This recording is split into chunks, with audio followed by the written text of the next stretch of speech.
प्यारे बच्चों, कक्षा 12 के हिंदी विषय में आज इस वीडियो में आप जयशंकर प्रसाद जी द्वारा रचित कामायनी महाकाव्य से लिया गया श्रद्धा मनु नामक पाठ का अध्ययन करेंगे।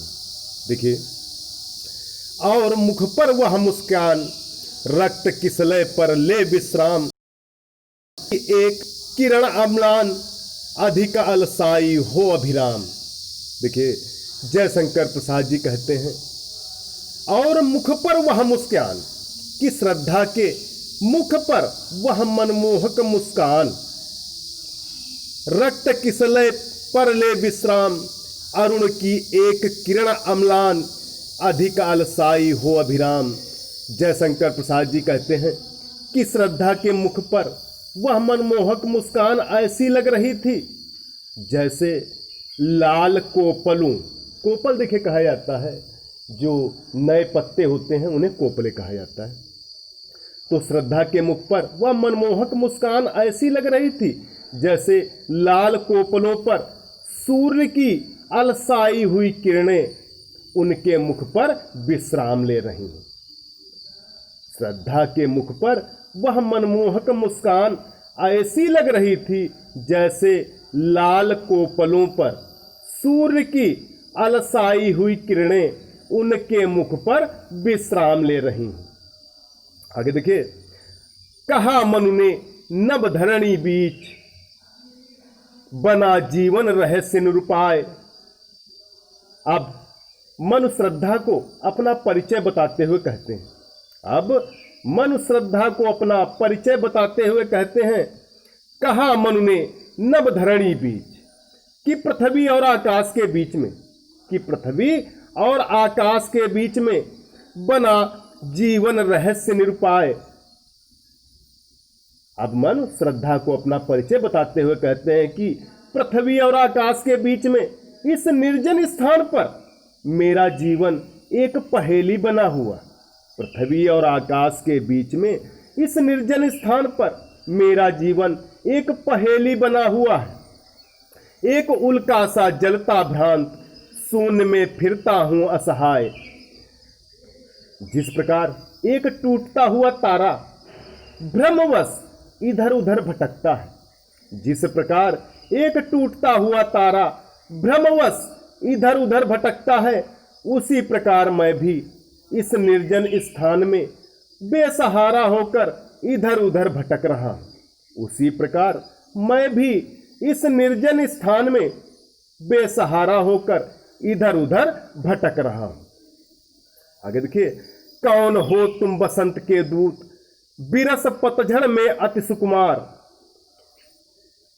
अपना परिचय देने के बाद मनु श्रद्धा से पूछते हैं, अपना परिचय देने के बाद मनु श्रद्धा से पूछते हैं कि हे बसंत के दूत तुम कौन हो, हे बसंत के दूत तुम कौन हो, और अचानक इस निर्जन स्थान में आकर तुम मेरे इस अभावयुक्त और निराश जीवन में आशा के प्रकार आए हो। हे बसंत के दूत तुम कौन हो, और अचानक इस निर्जन स्थान में आकर तुम मेरे इस अभावयुक्त और निराश जीवन में आशा की किरण के प्रकार आए हो। और घन तिमिर में चपला की रेख, तपन में शीतल मंद बयार।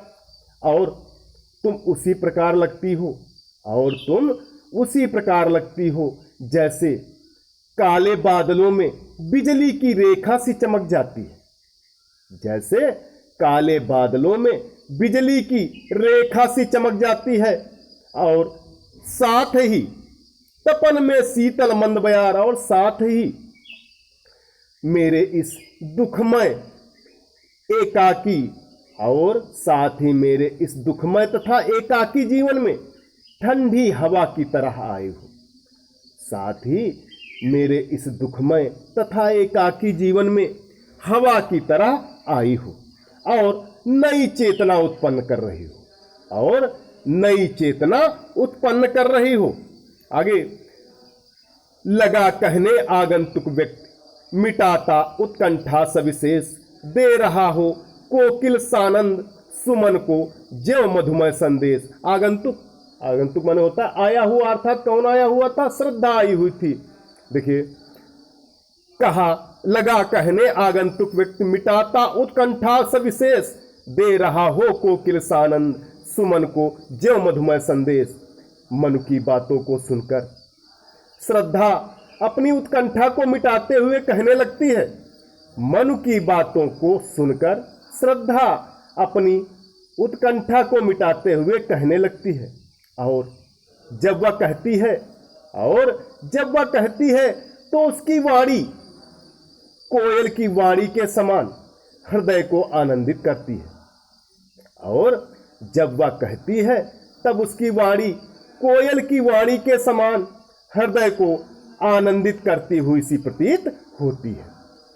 और ऐसा लगता है कि फूलों को मधुर संदेश दे रही हो, और ऐसा लगता है कि फूलों को मधुर संदेश दे रही हो। तो प्यारे बच्चों, आज के लिए इतना ही।